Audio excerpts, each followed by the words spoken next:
مسلمان کے لیے تو ہر دن 12 ربیع الاول. کل جب صبح طلوع ہوگی اور لوگ کہیں گے کہ آج 13 ربیع الاول ہے تو ہم کہیں گے کہ نہیں، آج بھی 12 ہی ربیع الاول. پھر جب ربیع الاول ختم ہو جائے گا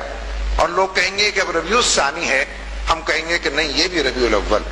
تم کہو کہ ربیع الثانی ہے، ہم کہیں کہ ربیع الاول. تم کہو کہ جمادی الاول ہے، ہم کہیں کہ نہیں، ربیع الاول ہے. اس لیے کہ نبی اکرم صلی اللہ علیہ وسلم کی ذات گرامی یہ تو کسی ایک دن اور مہینے اور کسی خاص وقت کے ساتھ موقت تو نہیں ہے، یہ تو 24 گھنٹے کی رہنمائی، یہ تو 12 مہینے کی رہنمائی ہے. بہار ہو کہ خزاں لا الہ الا اللہ کے مصداق، یہ تو مسلسل جب تک اس چشمے سے سیرابی نہ ہو اور جب تک تسلسل کے ساتھ اس سرچشمے سے فیض انسان حاصل نہ کرے، ممکن نہیں ہے کہ وہ اللہ کے ساتھ قرب پیدا کر سکے اور اللہ کی بارگاہ کے اندر کوئی یاوری اور کوئی اپنے لیے مقام پیدا کر سکے. اس لیے پورا طائف کا واقعہ جہاں داعی اللہ کو یہ بتا رہا ہے، آج کے داعی اللہ کو، کہ دعوت کے اس کام کو کرتے ہوئے سب سے بے پرواہ ہو کر اللہ کی طرف بلا رہے ہو تو بس اللہ ہی کی پرواہ کرو، اس کی خوشی اور ناراضگی کی پرواہ کرو، اسی کے ہو رہو. اور جب لوگ بہت ستائیں اور کبھی کبھی یہ بھی جی چاہے کہ ان کو بھی صلواتیں سنائی جائیں تو اپنے اوپر ضبط کر کے اللہ ہی سے کہو کہ پروردگار تو نے کن کے حوالے مجھ کو کر دیا. اس لیے کہ جس نے یہ کام دیا ہے، یہ مشن سپرد کیا ہے، گلہ بھی اسی سے ہے، شکوہ بھی اگر کرنا ہے تو اسی سے ہے. اور گلہ اور شکوہ کیا کرنا ہے، یہ تو چلتی ہے تجھے اونچا اڑانے کے لیے، درجات کی بلندی کے لیے، اونچے اونچے مقامات تک پہنچ اور رسائی کے لیے واقعات ہیں. ایک آدھ واقعہ اور عرض کر کے بات کو ختم کرتا ہوں. ہم تقسیم کرتے ہیں، ایک مکی دور ہے، ایک مدنی دور ہے، یعنی اپنی تفہیم کے لیے، بات کو سمجھنے کے لیے. لیکن ادوار جو بھی ہے، ہر دور کے اندر یہ جو جدوجہد اور کشمکش کی کیفیت زندگی میں ترجیح اول جو کام قرار پاتا ہے وہ یہی اقامت دین کی جدوجہد. اسی کے لیے آپ اپنے آپ کو کھپاتے ہیں، اسی کے لیے اپنے آپ کو آپ تھکاتے ہیں. اسی کے لیے وہ جو حضرت ابوبکر صدیق رضی اللہ تعالیٰ عنہ نے ایک موقع پر عرض کیا کہ یا رسول اللہ، آپ کچھ بوڑھے سے نظر آ رہے ہیں. دوست تھے پرانے، ہم عمر تھے، بے تکلف بات بھی کر سکتے تھے، ایک رشتہ اور ناتا بھی تھا، تاکہ یہ کہہ بیٹھے کہ حضور آپ کچھ بوڑھے نظر. مطلب یہ تھا کہ ذرا قبل از وقت بڑھاپے کے آثار آپ پر نمایاں ہیں. تو بڑی دنیا داری کی باتیں ہیں. یعنی میں اور آپ جب یہ موضوع کبھی چھیڑتے ہیں کہ تمہیں کیا ہو گیا ہے تو ہم دنیا کی باتیں کچھ کر لیتے ہیں، ایک دوسرے کو سوال جواب. نبی اکرم صلی اللہ علیہ وسلم نے فرمایا کہ ہاں مجھے بوڑھا کر دیا. سورہ ہود، سورہ واقعہ، سورہ تکویر، سورہ نبا، اس مضمون کی صورتوں کا آپ نے تذکرہ کیا. ذرا مطالعہ کیجئے ان صورتوں کو. مولانا منظور نعمانی رحمۃ اللہ علیہ نے اس حدیث کے حوالے سے تفصیل سے یہ بات لکھی ہے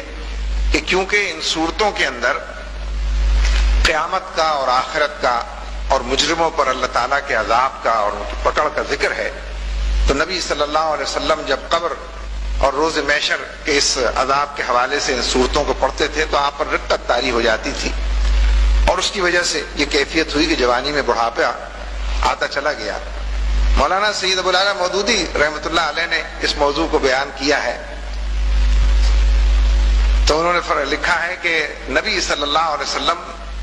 ایک ایسے داعی اللہ کے منصب پر فائز تھے کہ جب چاروں طرف کے حالات میں ان صورتوں کی وہ تلاوت کرتے تھے تو یہ خوف ستاتا تھا کہ کیا لوگوں کی مہلت عمل ختم ہو جائے اور وہ بغیر دین اسلام کو قبول کیے اور اس راہ میں جدوجہد کیے اللہ کے حوالے کر دیے جائیں. لہذا اس کے نتیجے میں ایک رقت ان پر طاری ہوتی تھی کہ داعی اللہ مسلسل اس فکر میں غلطہ اور پیچا رہتا ہے کہ کسی طرح لوگ دعوت کو قبول کر لیں اور روز محشر اور قبر کے اس عذاب سے محفوظ رہیں کہ جس کا ذکر ان صورتوں کے اندر ہے. یعنی دعوت کی وجہ سے اور اس منصب پر سرفراز ہونے کی وجہ سے لوگوں کی خیر خواہی آپ کو یہ بات کہتی تھی. جنگ کے اندر بھی وہ شریک ہوئے اور اپنی پیرانہ سالی اور ذوف اور بیماری کے باوجود اس لیے شریک ہوئے کہ نبی صلی اللہ علیہ وسلم کی ایک بشارت اور پیشن گوئی تھی کہ قسطنطنیہ کی جنگ میں شریک ہو کر جو اس کو فتح کرے گا، جو لشکر وہ جنت کے اندر جائے گا. تو جنت کی طلب اور آرزو اور تڑپ ایسی تھی کہ عمر کے ہر حصے میں اسی کے لیے تڑپتے تھے اور اسی راہوں پر چلتے تھے۔ اس جنگ کے اندر صورت یہ تھی کہ مسلمانوں کو کامیابی اور فتح نہیں مل رہی تھی، کوشش کرتے تھے، بار بار پیچھے دھکیل دیے جاتے تھے۔ اس میں ایک واقعہ یہ پیش آیا کہ ایک نوجوان نے اس پوری صورتحال سے دل برداشتہ ہو کر یہ حالات کی گرمی میں اپنے آپ کو ایک حصہ بنا کر اچانک اکیلے ہی ایک رات کفار کے اوپر حملہ کر دیا، ان کی صفوں کے اندر گھس گیا، جو کچھ اس کو میسر تھا اس سے اس نے لوگوں کو مارا، یہاں سے وہاں تک بہت سارے لوگوں کو گرایا تاکہ وہ ان کے قابو میں آ گیا، اور پھر کفار نے اس کی تکہ بوٹی کر دی، کیما بنا دیا اس کے پورے جسم و جان۔ اس حال کو لوگوں نے دیکھا تو بہت سو نے اس پر تبصرہ کیا، اور کسی نے یہ کہا کہ اس نوجوان نے اپنے آپ کو ہلاکت کے اندر ڈالا، اور کسی کے منہ سے یہ آیت بھی نکلی کہ وَأَنفِقُوا فِي سَبِيلِ اللَّهِ وَلَا تُلْقُوا بِأَيْدِيكُمْ إِلَى التَّهْلُكَةِ۔ آیت تو بالکل مختلف ہے کہ اللہ کے راستے میں انفاق کے حوالے سے ہے کہ اپنے آپ کو ہلاکت کے اندر نہ ڈالو، اور خود اپنے ہاتھوں ہلاکت کے اندر نہ ڈالو اور اللہ کے راستے میں انفاق کرو۔ جب کسی کے منہ سے یہ آیت بھی نکلی کہ اس نوجوان نے اپنے آپ کو ہلاک کیا اور یہ آیت تلاوت کی،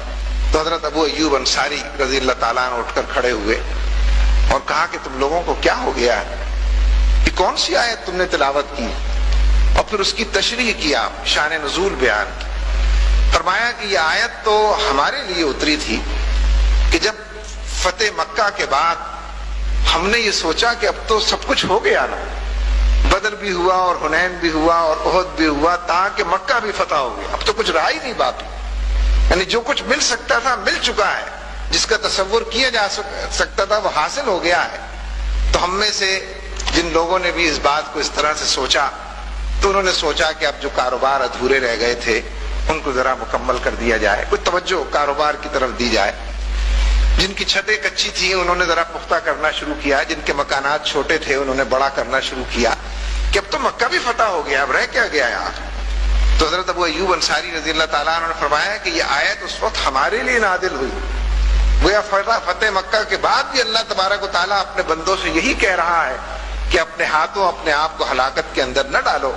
کہ سب سے بڑا اور اچھا جو عمل ہے وہ تو اللہ کے راستے میں انفاق کا اور خرچ کرنے کا اور ان راہوں پر اپنے آپ کو لگانے کا ہے۔ تو میں اس پر کوئی تبصرہ کرنے کی جسارت تو نہیں کر رہا، وہ تو فتح مکہ کے بعد بھی اس آیت کے شان نزول بتا رہے ہیں۔ یہاں تو دور دور ابھی کوئی بدر کا اور احد کا معرکہ بھی نہیں ہے، کوئی ہجرت کی نوید بھی نہیں ہے، اور اگر اس سے پہلے لوگ پیر پسار بیٹھیں اور ہاتھ پر ہاتھ رکھے موجود نظر آئیں اور اپنی زندگی کی ترجیحات بدلے ہوئے ہوں، چاہے اپنی دانش میں سمجھتے ہوں کہ 20 سال پہلے ہم نے بہت کام کیا تھا اور 25 سال پہلے ہم سے کیا بتا رہے ہو بھائی پوسٹر لگانے، ہم نے تو بہت لگائے پوسٹر، اب آپ کی باری ہے لگائیں۔ یعنی جب آدمی اس فریکوینسی پر آ جائے کہ پھر وہ لوگوں کے سوالوں کے جواب میں اور اعتراض کے جواب میں یہ کہنے لگ جائے کہ آپ نے ابھی کیا کیا ہے، کہ جواب آپ ہم سے کہہ رہے ہیں، اپنے ہی اچھے اعمال کو گنا کر گویا اپنے ہی اچھے اعمال کو حقارت کرنے کے لیے چل پڑے۔ تو یہ بات تو بڑی، ابھی تو کوئی فتح مکہ کی تو بات بہت دور ہے، اس سے پہلے کے مراحل بھی نہیں آئے، لیکن اگر لوگ کمر ہمت کھول دیں، زندگی کی ترجیحات بدل دیں اور وہی کاروباروں کی وسعت اور مکانوں کی پختگی اور فلیٹوں اور مکانوں کی دنیا آباد کرنے لگیں اور بچے اور ان کے مستقبل یہاں اور وہاں ہر جگہ انہی کو لے کر جانے لگیں، تو ان میں سے کوئی کام ناجائز تو نہیں ہے، لیکن وہی جو میں نے کل عرض کیا تھا کہ جن کے رتبے ہیں سوا ان کی سوا مشکل ہے، جو لوگ بڑا دعویٰ لے کر اٹھے ہوں اور اسلامی انقلاب کے نعرے لگاتے نہ تھکتے ہوں، اور جو دور تک دعوت الی الخیر، یدعون الی الخیر اور تامرون بالمعروف وتنہون عن المنکر کی بات کرتے ہوں، تو ان کے لیے جب ہم سیرت طیبہ کے پیغام کو تلاش کریں گے تو یہ پیغام تو جلی حروف میں موجود ہے کہ پھر زندگی کو اسی ڈگر پر گزرنا چاہیے کہ جو لقد کان لکم فی رسول اللہ اسوۃ حسنہ کا مصداق بن سکے۔ اس لیے میرے دوستو، بھائیوں، بزرگوں اور ساتھیوں، حالات جس رخ پر بھی جا رہے ہیں ان حالات کے اندر ہمارے لیے بڑا سبق بھی ہے، اور ان حالات کے اندر ایک ہمواری بھی موجود ہے، سازگاری بھی موجود ہے۔ جو لوگ چلیں گے اور مسلسل چلیں گے وہ سازگاری ان کا استقبال بھی کرتی ہے، اور جس چیز کا نام ضعف اور کمزوری ہے اللہ تبارک و تعالیٰ مسبب الاسباب ہے، وہ ضعف کو اور کمزوری کو رفع بھی کرتا ہے اور قوت سے اور طاقت سے قدموں میں جماؤ بھی پیدا کرتا ہے. اس لیے ضرورت صرف اس بات کی ہے کہ ان حالات کا سامنا کیا جائے اور سیرت طیبہ سے اس سبق کو سیکھ کر جذب و انجذاب کے مراحل سے گزرا جائے. اللہ تبارک و تعالی ہم سب کا حامی و ناصر ہو کہ کی محمد سے وفا تو نے تو ہم تیرے ہیں، یہ جہاں چیز ہے کیا لوح و قلم تیرے ہیں.